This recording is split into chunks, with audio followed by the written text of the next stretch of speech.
আসসালামু আলাইকুম রহমতুল্লাহ। বাজারে শুরু হয়েছে ভিড়, রোজাদার ও তার পরিবারের ভিড়। এ ভিড় রমজান শেষে ঈদ উৎসবের আয়োজনে। মূল ভিড় পোশাকের দোকানে দোকানে। মুসলিম ভাই ও বোনেরা, কেনাকাটা করতে হবে করুন, তবে দুটি কথা অবশ্যই মনে রাখবেন।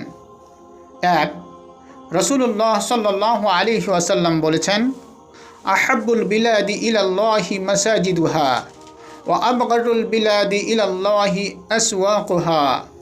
অর্থাৎ আল্লাহর নিকট সবচাইতে প্রিয় জায়গা হলো মসজিদ এবং আল্লাহর নিকট সবচাইতে অসন্তুষ্টির জায়গা হলো বাজার। সহিহ মুসলিম হাদিস নম্বর 671।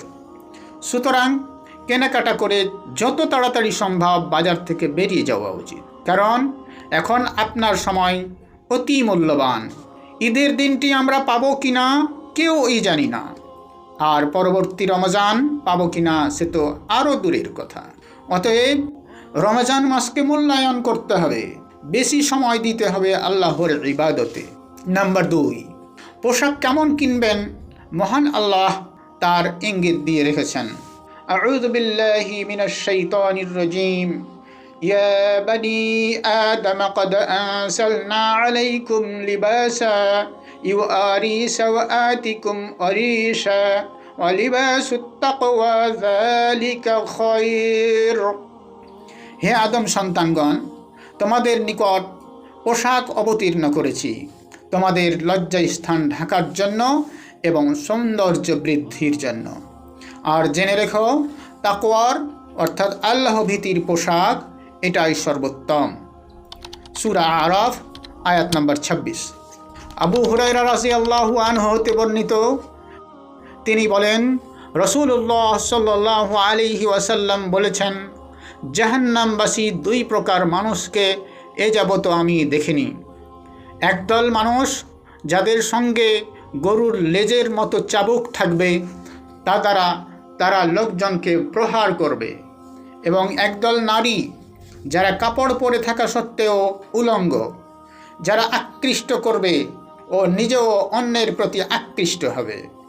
তাদের মাথার চুলগুলোর স্টাইল হবে উটের কুঁজের মতো যা ঝুঁকে থাকে। ওরা জান্নাতে যেতে পারবে না, এমনকি তার সুগন্ধিও পাবে না, অথচ এত এত দূর থেকে তার সুঘ্রাণ পাওয়া যায়। সহিহ মুসলিম হাদিস নম্বর 2128। সুতরাং হে জান্নাতের পথিক নারী, আপনার পোশাক যেন আকৃষ্টকারী না হয়। চুমকি লাগানো, কাঁচ লাগানো ও জরির কাজ করা পোশাক নিশ্চয়ই আকর্ষণীয়। তাছাড়া নারী টাইট ফিট পোশাক পরলে পুরুষরা কুদৃষ্টিতে তাকায়। সেই সূত্রে লেগিংস, গেঞ্জি ও প্যান্ট শার্ট পরা মুসলিম নারীর জন্য শোভনীয় নয়। নবী সাল্লাল্লাহু আলাইহি ওয়াসাল্লাম বলেছেন, আল মারআতু আওরাহ ফাইযা খরাজাত ইস্তাশরাফাহা শায়তান। অর্থাৎ মহিলা হচ্ছে ঢেকে রাখার জীব, সে যখন বের হয় তখন শয়তান চোখ তুলে তাকায়। সহিহ হাদিস, সুনান তিরমিজি 1173 নম্বর হাদিস। এবার আমি পুরুষদের প্রসঙ্গে আসি। ভাই, আপনার পোশাকও শালীন হওয়া দরকার। নারী কিংবা পুরুষ অতিরঞ্জন কারো জন্যই ঠিক নয়। সুনানে আবু দাউদে বর্ণিত রাসূলুল্লাহ সাল্লাল্লাহু আলাইহি ওয়াসাল্লামের এক হাদিসের আলোকে নামাজের সময় বাদে সাধারণ সময়ে পুরুষদের অবশ্যই ঢাকতে হবে হাঁটু থেকে নাভি পর্যন্ত। মনে রাখতে হবে, হাঁটু ও নাভি পর্দার অন্তর্ভুক্ত।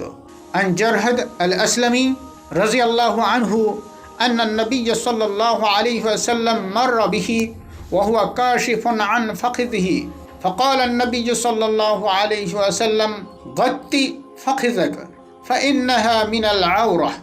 নবী সাল্লাল্লাহু আলাইহি ওয়াসাল্লাম বর্ণনাকারী জারহাদ আসলামী রাদিয়াল্লাহু আনহু পাশ দিয়ে অতিক্রম করছিলেন। ওই সাহাবী, তার উরু, যাকে আমরা সাধারণ ভাষায় জাং বলে থাকি, খোলা ছিল। নবী সাল্লাল্লাহু আলাইহি ওয়াসাল্লাম তাকে সম্বোধন করে বলেন যে, তোমার উরুদেশ ঢেকে নাও, কেননা এটা লজ্জাস্থানের অন্তর্ভুক্ত। সম্প্রতিকালে দেখা যাচ্ছে পুরুষদের গেঞ্জিও ছোট এবং প্যান্ট কোমরের নিচ পর্যন্ত থাকছে। এমত অবস্থায় তারা বসে কাজ করলে মানুষ তার দিকে তাকাতে লজ্জা পায়, অনেকটা উলঙ্গ হয়ে যাওয়ার কারণে। আর নামাজ অবস্থায় রুকু সাজদার সময় এমনটা হলে তো আপনার নামাজ গেল, নাউযুবিল্লাহ মিন যালিক। হে আল্লাহ, সকলকে তুমি হেদায়েতের পথ দেখাও। আমাদের সালাত, সিয়াম, তারাবিহ, কোরআন তিলাওয়াত, সর্বপ্রকার ইবাদতকে সাদরে গ্রহণ করে নাও। আমিন ইয়া রব্বাল আলামিন। আসসালামু আলাইকুম ওয়া রাহমাতুল্লাহি ওয়া বারাকাতুহু।